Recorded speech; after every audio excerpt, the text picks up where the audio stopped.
బయట బయట రాష్ట్రాల నుంచి ఎక్కువ మొత్తంలో వలసలు అచ్చుడు చేయబట్టి వీళ్ళ జనాభా పెరుగుతుంది అన్న వాళ్ళకి ఏం చెప్తారు? ఇప్పుడు అసత్య ప్రచారం ఎవడైనా చేస్తాడు, మాటే కదా, ఎముకలు లేని నాలుక, మాటలు అనేస్తే అయిపోతుందా? అట్లా అనుకుంటే మరి ఒడిశా నుంచి, ఛత్తీస్గఢ్ నుంచి ఇదే ఆదివాసుల పేరుతోటి వలస వచ్చినటువంటి సంఖ్యాబలం ఇవాళ అటు వరంగల్లో, ఖమ్మంలో వందల వేల మంది ఉన్నారు. తప్పు మాట. అది బయట పట్టింది ఎవరు? మా కమ్యూనిటీ. ఇలా ఆదిలాబాద్ లో ఏదైతే మహారాష్ట్ర నుంచి వచ్చారో కొంతమంది, జస్ట్ 0.1% ఉన్నటువంటి వాళ్ళని మొత్తం బూచిగా చూపించి మొత్తం కూడా అక్రమ మార్గంలో, దుడ్డి మార్గంలో ఎట్లా చెప్తాం మనం? మరి వీళ్ళు వచ్చిన దాంట్లో ఇప్పుడు గవర్నమెంట్ కూడా స్పెసిఫిక్ గా ఇవాళ ఛత్తీస్గఢ్ నుంచి, ఒడిశా నుంచి, మధ్యప్రదేశ్ నుంచి వచ్చినటువంటి వాళ్ళని వాళ్ళ యొక్క సంక్షేమ పథకాలు కూడా చూస్తా ఉన్నారు. కాబట్టి మేమనేది ఏంటంటే లేనిపోని అంశాన్ని, ఒక దగ్గర ఉన్నటువంటి అంశాన్ని మేము బయట పెట్టింది, అది వాళ్ళు బయట పెట్టలేదు. మా అవకాశాలు వాళ్ళు గండి కొడుతున్నారని బయట పెట్టింది బంజారా కమ్యూనిటీ. వాళ్ళని ఇవాళ రమేష్ రాథోడ్ భార్య సుమన్ రాథోడ్ గారు ఉన్నారు.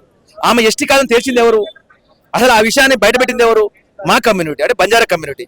అదే ఇప్పుడు ఏదైతే ఆదివాసీ వర్సెస్ లంబాడి అనేది ఏది జరుగుతుందో, మళ్ళీ బయట నుంచి వచ్చినటువంటి రాష్ట్రాల వారికి మళ్ళీ ఇక్కడ ఉన్నటువంటి లంబాడి వాళ్ళకి కూడా నెక్స్ట్ ఇలాంటి ఇబ్బంది కలగబడే అవకాశం ఉందని కొంతమంది అంటారు. మేమనేది ఒకటే, బంజారా కమ్యూనిటీ అడ్డదారిలో, దొడ్డిదారిలో అనే మాట తప్పు. హైదరాబాద్ సంస్థానం నిజాం ఏదైతే నవాబ్ ఆ రోజు పరిపాలన చేసే క్రమంలో వెరీ క్లియర్ గా ఆయన ఏదైతే సెన్సెస్, ఏదైతే నిజాం హైదరాబాద్ సంస్థానంలో ఆ సెన్సెస్ చూసుకోండి మీరు, ఎస్టీలుగా లంబాడీలు ఉన్నారు. ఇదే బ్రిటిష్ కాలంలో కూడా ఎస్టీలు లంబాడీలు ఎస్టీలుగానే ఉన్నారు. ఇవాళ బిఫోర్ ఇండిపెండెన్స్, ఆఫ్టర్ ఇండిపెండెన్స్ లో ఈ హైదరాబాద్ సంస్థానం ఏదైతే ఉందో దాన్ని ఆక్యుపై చేసుకోలేదు సెంట్రల్ గవర్నమెంట్. వెరీ క్లియర్ గా ఆక్యుపై చేసుకోలేదు. ఎందుకంటే 1947 ఆగస్టు 15న ఈ దేశానికి స్వతంత్రం వచ్చిన నాటికి ఈ హైదరాబాద్ సంస్థానము కేంద్ర ప్రభుత్వం ఆధీనంలో లేదు. మరి ఆ రోజు అప్పటికే వెరీ క్లియర్ గా ఏదైతే మన మద్రాస్ రాష్ట్రంలో ఇలా రాయలసీమ, ఆంధ్ర ప్రాంతము, అక్కడ ఉన్నటువంటి సుగాలీలు ఎవరు ఆరిజిన్? వాళ్ళు లంబాడి, బంజారాల ఆరిజిన్ పర్సన్స్ ఎక్కడైతే ఉన్నారో ఆ రెండు ప్రాంతాల్లో వాళ్ళని ఎస్టీగా తేల్చేశారుగా, చేర్చబడ్డరుగా. అప్పటికి ఏదైతే రాజ్యాంగం రాసే నాటికే సుగాలి పేరిట ఎస్టీలో చేర్చబడ్డరు. ఇవాళ ఈ ప్రాంతంలో ఎవరైతే ఈ చిన్న పాయింట్, పిన్ పాయింట్ ని తేల్చడం కోసం, నేను చేర్చడం అన్నట్లు ఇప్పటికీ మిత్రమా మీరు చూడండి, మీరు 149 జీవో మీరు క్లియర్ గా చూడండి. దాంట్లో 29 కాలంలో సుగాలి ఆబ్లిక్, బంజారా ఆబ్లిక్, లంబాడి అని ఉంటుంది. అదే ఆ సంవత్సరంలో 1976 చేర్చబడినటువంటి యానాది కానీ, ఎరక్లా కానీ, ఆంద్ కానీ 2930లో ఎరక్లా, 31లో యానాది, అట్లా అంటే వాళ్ళ కాలమ్స్ మారినాయి కదా. మరి అదే సుగాలి ఆబ్లిక్ అని పెట్టకుండా కాలమ్స్ వేరే వేరే ఇవ్వాలి కదా. అంటే వీళ్ళు ముగ్గురు, వీళ్ళ ఆరిజిన్ ఒకటే, వీళ్ళ డిఎన్ఏ ఒకటే అని తేల్చేశారు. ఆ తేల్చడానికి 1950 నుంచి 1970 వరకు అంటే 26 ఇయర్స్. నేను అనేది ఏంటంటే, మా మిత్రుడు అన్నాడు ఇప్పుడు, నేను 20 ఇయర్స్ అనట్లే, 26 ఇయర్స్. ఆ రోజు మెడ్రాస్ రాష్ట్రంలో అప్పటికే ఈ కేంద్ర ఆధీనంలో ఈ ప్రాంతం పోయి ఉంటే ఈ లంబాడి, బంజారా కూడా, సుగాలి వీళ్ళంతా ఒకటే అని తేల్చేసి అప్పటికే మనకు రిజర్వేషన్ ఇచ్చేవాళ్ళు. కానీ ఆ అన్యాయం జరిగింది, ఆ నష్టం జరిగింది బంజారా కమ్యూనిటీకి. ఇవాళ నష్టం జరిగిన దాన్ని ఇలా రాష్ట్ర ప్రభుత్వాలు ఖచ్చితంగా ఇవ్వాల్సింది పోయి, ఇవాళ huge community, single digit community, ఇవాళ ఏదైతే 40 లక్షల మీద ఉన్నటువంటి ఎందుకు కుట్ర జరుగుతూ ఉందనేది మేము చూస్తూ ఉంటే మాకు అనిపిస్తూ ఉంది ఏంటంటే, ట్రైబల్ ఏరియా బెల్ట్ ఉంది. ట్రైబల్ ఏరియా బెల్ట్ లో కేవలం 50 నుంచి 55 మండలాలు, అది ట్రైబల్ మండలాలు. అక్కడ మినరల్స్ ఉన్నాయి. మొన్ననే 100%, ఎందుకంటే భారత రాజ్యాంగంలో 5th షెడ్యూల్ ద్వారా 244 ఆర్టికల్ ద్వారా 1/70 యాక్ట్, పీసా చట్టం ఏదైతే ఉన్నాయో క్లియర్ గా రాయబడ్డాయి ఇప్పటికి రాజ్యాంగంలో. వాటిని పే చేసుకొని ఇచ్చినటువంటి రైట్స్ ఎవరికి ఇచ్చారు? రైట్స్ అవి ట్రైబల్స్ కి ఇచ్చారు రైట్స్. ఆ రైట్స్ ని లాక్కోవడానికి సుప్రీంకోర్టు ఇన్వాల్వ్ చేసి జీవో 3ని కొట్టిపించేశారు. అంటే నేను ఏమంటున్నా అంటే, కోర్టులు ఇన్వాల్వ్ కానటువంటి అంశంలో ఇన్వాల్వ్ అయి దాన్ని ఒక అసంబద్ధమైన తీర్పు, ఇంద్రసాని కేసుకి, షెడ్యూల్ మరి కేసుకి సంబంధం లేదు.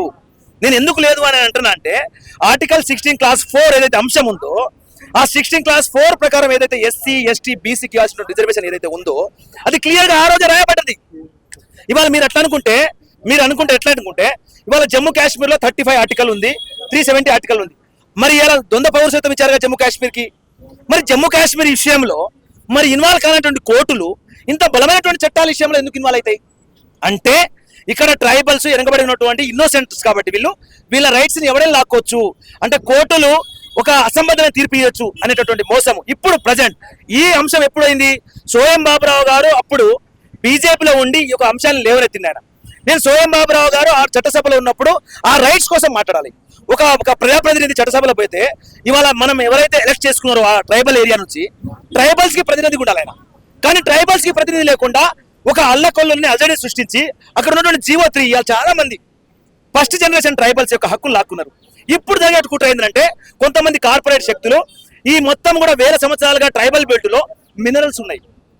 అక్కడ మినరల్స్ ఎలాంటి మినరల్స్ అంటే ఇవాళ ఈ దేశాన్ని ఇవాళ ఆర్థికంగా బలపరిచే మినరల్స్ ఉన్నాయి అక్కడ. మరి దాన్ని అడ్డుకట్ట ఉంది ఏంది 1/70 యాక్ట్. ఆ 1/70 యాక్ట్ ని ఎత్తేయాలనేటువంటి కుట్ర మళ్ళీ తెగల మధ్య చిచ్చు. మేము అనుకుంటా ఉన్నాం ఏంటంటే ఈ తెగల మధ్య చిచ్చు ఇది మా మధ్య ఏర్పడింది కాదు. ఇది ఒకటి ఇవాళ ఏదైతే తెల్ల వెంకట్రావు గారు ప్రజాప్రతినిధి ఆయన ఏదైతే ఇప్పుడు బై ఎలక్షన్స్ రాబోతా ఉన్నాయి, ఆయన ఏదైతే అర్హత పెట్టి వేయబోతా ఉన్నారో అక్కడ గెలిచే పరిస్థితి అక్కడ లేదు. కాబట్టి వాళ్ళని మచ్చిక చేసుకోవాలని ఎవరిని అక్కడ ఉన్నటువంటి కోయ కమ్యూనిటీని మచ్చిక చేయడం కోసం ఇదొక అంశాన్ని లేవనెత్తాడు. గతంలో సోయం బాబురావు ఇదే అంశాన్ని లేవనెత్తి మరి ఇవాళ పార్లమెంట్ లో అప్పుడు బీజేపీ గవర్నమెంట్ ఉంది కదా, మరి అప్పుడు కానటువంటి అంశం ఆయన ఎంపీ, ఈయన ఎమ్మెల్యేనే. ఎంపీగా ఉండి ఏం చేయలేకపోయాడు. ఈ ఎంపీగా ఎమ్మెల్యేగా ఉండి ఏం చేయగలుగుతాడు అంటే క్లియర్గా తెలుసు వాళ్ళకు.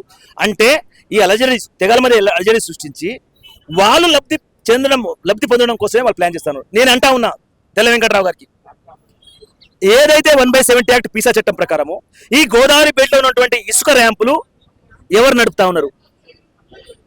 మరి నిజంగానే ఇక ట్రైబల్స్ ఆ కోయ కమ్యూనిటీ మీద ప్రేమ ఉంటే మరి ఆ ర్యాంపులు ఎవరి చేతిలో ఉండాలి? పీసా చట్టం ప్రకారం ట్రైబల్స్ అక్కడ ఫైనాన్స్ చేయాలి, వాళ్ళే అక్కడ బిజినెస్ చేయాలి, కానీ చేయట్లే. అంటే ఇక్కడ ఏం జరుగుతా ఉందంటే ఒక అంశాన్ని ఒక లీడర్ని చేతిలో పెట్టుకొని ఇక్కడ ఒక కుట్ర చేసే ప్రయత్నం జరుగుతూ ఉంది. అంటే 1/70 యాక్ట్ ని ఎత్తేసే కుట్ర అప్పుడేమో 2017లో జీవో3ని కొట్టిపించారు. అంటే అప్పటి నుంచి మొదలైనటువంటి అంశము సుప్రీంకోర్టు 2020లో జడ్జిమెంట్ ద్వారా అక్కడ కొట్టించేశారు. ఇంకొకరు కోర్టుకు పోయాట సుప్రీంకోర్టుకి 1/70 యాక్ట్ ఎత్తేయాలని. ఈ అలజడి సృష్టిస్తే ఈ తెగల మధ్య గొడవని అడ్డంగా పెట్టి దాన్ని లాక్కుని ఈ మినరల్స్ మీద కన్నేశారు. నేను ఇంకో మాట అంటున్నా, రేపు డీలిమిటేషన్ జరగబోతుంది. ఇది అవసరం. ఇక్కడ డీలిమిటేషన్ జరగబోతున్నప్పుడు ఈ బంజారాస్ ఏదైతే ప్లేన్ ఏరియాలో ఉన్నారో ఆ వాళ్ళు రాజకీయంగా ఎమ్మెల్యే సీట్లు ఇక్కడ ఏదైతే ట్రైబల్స్ ఎక్కువ ఉన్నటువంటి వాటిని ట్రైబల్ కాన్స్టిట్యున్సీగా మార్చాలి. 43% కింద ఎక్కువ ఉన్నటువంటి కాన్స్టిట్యున్సీ ఏది ట్రైబల్ పాపులేషన్. మరి 43% ఉన్నటువంటి పాపులేషన్ ఉన్నటువంటి ట్రైబల్స్ ఏరియాని షెడ్యూల్ ఏరియా మార్చాలి. ఆ షెడ్యూల్ ఏరియా మార్చడం దేవుడు ఎరుగు, కానీ దాన్ని షెడ్యూల్ కాన్స్టిట్యున్సీ చేయాలి, ట్రైబల్ కాన్స్టిట్యున్సీ చేయాలి. అంటే ఇక్కడ ఈ అలజడిని సృష్టించి మరి 2027 వరకు ఇది మొత్తం ఇది తేల్చేసేయాలి. ఈ అంశం తేల్చాలి కదా. ఇప్పటి నుంచి గొడవ సృష్టిస్తే ఒక 2 సంవత్సరాలు ఇట్టే నడిపితే మా మైండ్ కన్ఫ్యూజన్ లో ఉంటుంది. ఈ తెగల మధ్య గొడవలోనే మా మైండ్ ఉంటుంది. వీళ్ళు రాజకీయం చేసుకోవచ్చు. ఈ కుట్ర జరగబోతా ఉంది. మేము దీన్ని గుర్తించాం. మేధావులు మైండ్ అవుట్ పాలిటిక్స్ చేస్తా ఉన్నారు. ఎట్టి పరిస్థితుల్లో తెలంగాణలో ట్రైబల్ ట్రైబల్ కాన్స్టిట్యున్సీస్ ని లాక్కోవాలనే కుట్ర జరుగుతా ఉంది. ఇంకొక కుట్ర కూడా జరుగుతా ఉంది. నేను అంటా ఉన్నా వెరీ క్లియర్ గా, సుప్రీంకోర్టుకి ఏం అవసరం? ఉభయ సభల్లో పార్లమెంట్ లో చట్టమైంది. 149 జీవో మీకు క్లియర్ చెప్పాను. ఇవాళ నిజంగానే తీసుకుంటూ పోతే ఇవాళ లంబాడిని తీసేస్తారు. ఓకే, రేపు బీసీలో కూడా ఒకతను హైయెస్ట్ జాబ్స్ వస్తూ ఉంటాయి. ఆ కొట్లాట చేస్తే అంటే ఆ కులాన్ని కూడా తీసేస్తారా? అంటే చేర్చడం వరకే వీళ్ళ పని. ఇక తీయడం ముచ్చట చేస్తే ఈ దేశంలో అగ్నిగుండం అయిపోతుంది. అగ్నిగుండం అయితే అయ్యే ముచ్చట కాదు. ఇది చాలా సెన్సిటివ్ ఇష్యూ. ఈ అవుతుంది అవదని మాకు తెలుసు. ఇది పార్లమెంట్ ఉభయ సభలో జరిగినటువంటి చట్టం. ఇది ఆ రోజు ఇందిరాగాంధీ గారు చనిపోయి ఎక్కడుందో తల్లి 1976లో ఇవాళ ఏరియా రిమూవల్ రిజిస్ట్రేషన్ యాక్ట్ ద్వారా ఇవాళ ఏదైతే ఇవాళ ఆంధ్ర రాయలసీమ ప్రాంతంలో తెలంగాణ ఈ ప్రాంతంలో ఉన్నటువంటి సేమ్ కామన్ పాయింట్ ని తీసుకొని అప్పటి నుంచి ఇస్తున్నటువంటి అవకాశం ఇది. నేనేమనే మాట ఏంటంటే ఈ భారతదేశంలో ఉన్నటువంటి 15 కోట్ల మంది, ఎంతమంది? 15 కోట్ల మంది బంజారాల మీద కుట్ర జరుగుతా ఉంది. బ్యాక్ సైడ్ నుంచి ఎందుకు జరుగుతా ఉంది? 15 కోట్ల మంది లైనప్ మీద. కర్ణాటకలో ఇప్పుడు ఎస్సీ నుంచి తీసేయాలని కొట్లాడతారు. ఇదే ముచ్చట ఇది. ఇక్కడేమో ఎస్సీని తీసేయమని, మరి మా రాష్ట్రంలో ఎస్సీలు కావాలని ఇవాళ దేశంలో ఉన్నటువంటి బంజారాల మీద అంటే దేశాన్ని పరిపాలించిన చరిత్ర ఉంది. హరప్ప మోహంజదారో చరిత్ర చూసుకున్నా, ఇవాళ బాలాజీ తిరుపతి, ఇవాళ హాతిరాం బాబాజీ మట్టం చూసినా, ఇక్కడ గోలకొండ కిల్లా, ఇవాళ బంజారా దర్వాజను చూసినా, ఇవాళ బంజారా హిల్స్ చూసినా, ఇవాళ సేవలాల్ మహారాజ్ పుట్టినటువంటి జన్మస్థలాన్ని చూసినా, ఇవాళ ఏ రకంగా చూసినా బంజారాలకి ఈ తెలంగాణకి అభినవభావ సంబంధం ఉంది. ఇంత ఘన చరిత్ర ఉన్నటువంటి బంజారాలని తీసేసే ముచ్చట జరుగుతుందా? మరి ఎప్పటికీ అది అవ్వదు.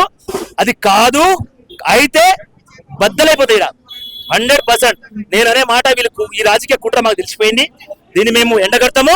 ఖచ్చితంగా మేము మీడియాలో చెప్పే మాట, గౌరవ ముఖ్యమంత్రి గారు ఇవాళ ఇవాళ 1976 నుంచి సుమారు 50 సంవత్సరాలుగా ఇవాళ తెలంగాణలో ఎస్టీ రిజర్వేషన్ ని ఇవాళ బంజారా బిడ్డలు 7 to 8% ఉన్నటువంటి వాళ్ళు 40 కోట్ల మంది బంజారా బిడ్డలు ఇవాళ క్లియర్ గా ఈ యొక్క ఫలాలు తీసుకుంటాము. మధ్యలో ఈ అలజడిని ఈ రెండు తెగల్లో ఎవరైతే ఈ యొక్క అలజడికి కారకుడైండో, ఎవరైతే ఈ ఆటంకవాది ఉన్నాడో ఆయన పిలిపించండి. అశాంతి నుంచి శాంతి వైపు మీరు అడుగులేయండి. మీరు రేపు గతంలో కేసీఆర్ గారి మీద నెపం పెట్టి ఆయన ఇంట్లో కూర్చునేగా చేసిండు. మీరు కూడా ఇంట్లో కూర్చునే అవకాశాలు ఉంటాయి. తప్పు. మీరు కాంగ్రెస్ గవర్నమెంట్ మీద మాకు అపారమైన గౌరవం ఉంది మాకు. కానీ ఇప్పుడు గత నెల రోజుల నుంచి ఈ అంశం జరుగుతున్నప్పటికీ ఎవరిని వినిపించి కూడా చర్చలు చేయట్లేదు కదా ప్రభుత్వం. లేదు, ఈ మధ్యకాలంలో మన బలరాం నాయక్ గారు ఎంపీ, మహబూబాద్ ఎంపీ, తర్వాత 4 ఎమ్మెల్యేలు ఎవరైతే వైరా ఎమ్మెల్యే రామదాస్ నాయక్ గారు, మహబూబాద్ ఎమ్మెల్యే మురుణ్ నాయక్ గారు, డోర్నకల్ ఎమ్మెల్యే రామచంద్ర నాయక్ గారు, అదేవిధంగా దేవరకొండ ఎమ్మెల్యే బాల్ నాయక్ గారు వాళ్ళతో క్లియర్ కూర్చొని అప్పటికే అమర్ సింగ్ తిలావత్ గారు పెద్దలు మిగతా వాళ్ళంతా కూర్చొని ఏదైతే జరుగుతుందో ఈ నష్టాన్ని మీరు తేల్చాలని చెప్పినాం. తేల్చకపోతే ఇవాళ ఏమవుతుందంటే ఇదే చెప్పా కదా, మైండ్ డైవర్ట్ పాలిటిక్స్. ఇవాళ ఏమనుకుంటా ఉన్నారంటే గ్రౌండ్ లెవెల్లో వీళ్ళు సంక్షేమ పథకాలను అమలు చేయలేక ఇవాళ బలమైనటువంటి కమ్యూనిటీ మధ్య గొడవ సృష్టిస్తారని చెప్పేసి అనుమానము కింద అంటుంటే మాకు కొంచెం పెయిన్ అనిపిస్తుంది. ఆ పెయిన్ ని తెరదించాల్సింది గౌరవ ముఖ్యమంత్రి రేవంత్ రెడ్డి గారు. Very clear. ఇక్కడ మాకు ఒక విజన్ ఉంది. ఇవాళ మీరు అవునన్నా కాదన్నా ఒక బంజారా ఇతిహాస్ చాలా పెద్దది. ఎక్కడ చూసినా ఆ ఇతిహాస్ దొరుకుతుంది. మా ఈ సభ ఏదైతే ఉందో ఇవాళ ఇందిరా పార్క్ లో జరుగుతున్నటువంటి ఏదైతే ఈ ప్లాన్ ఆఫ్ యాక్షన్ ఉందో ఇవాళ మా ఇతిహాసాన్ని ఈ సమాజానికి ఆల్రెడీ తెలుసు, మీడియా ద్వారా సోషల్ మీడియా తెలుసు. కానీ ఒక దగ్గర వేదిక చేసి వేల మందికి తెలియజేయడం కోసం చేసే ఒక మహా ప్రయత్నం ఇది. మొన్ననే మేము భద్రాచలంలో కొత్తగూడెం జిల్లాలో 12,000 మందితో శాంతిరాలు చేశాం. మేము ఎవరిని కామెంట్ చేయలేము. మేము ఇవాళ ఈ లక్ష్మణ్ నాయక్ అదేవిధంగా అన్ని కుల సంఘాలు ప్రజా సంఘాలన్నీ కలిసి ఒక 12,000 మందితో శాంతియుతమైన ర్యాలీ మేము గవర్నమెంట్ మీద కూడా నిలయట్లే, మేము తేల్చమంటున్నాం. మేము ఈ గొడవని ఫుల్ స్టాప్ పెట్టమంటున్నాం. మేము ఇది లక్ష్యము. ఈ అవకాశం తీసుకోవాల్సింది ఎవరు? రాష్ట్ర ప్రభుత్వం. కాబట్టి రాష్ట్ర ప్రభుత్వము అక్కడ మా ఖమ్మం జిల్లా నుంచి 3 మంత్రులు ఉన్నారు. గౌరవ డిప్యూటీ సీఎం బట్టి గారికి, తుమ్మల నాగేశ్వర సార్కి, అదేవిధంగా రెవెన్యూ మినిస్టర్ పొంగులేటి గారికి మేము ఈ యొక్క ఏదైతే సభ ద్వారా ఇంద్రపాలి సభ ద్వారా మేము విజ్ఞప్తి చేస్తా ఉన్నాం. మన జిల్లా నుంచే ఇది అలజడి సృష్టించారు. కాబట్టి మీరు ఫుల్ స్టాప్ పెట్టండి. ఫుల్ స్టాప్ పెట్టకపోతే రేపు భవిష్యత్తులో మీరు ఈ ఓటు బ్యాంక్ రాజకీయాల్లో మీరు నలిగిపోతారు. బంజారాలు ఏం సింపుల్ గా ఏం లేరు. యువత చాలా గుర్రుగా ఉంది. యువతని కానీ మేధావుల్ని కానీ తర్వాత బ్యూరోక్రసీని కానీ మేము ఆపే పరిస్థితుల్లో లేము. మీరు దీన్ని ఫుల్ స్టాప్ పెట్టి మేము అలాంటి వాళ్ళం కాదు అని మీరు చెప్పించుకోవాల్సిన అవసరం ఉందని మేము మీడియా ముఖంగా చెప్తా ఉన్నాం.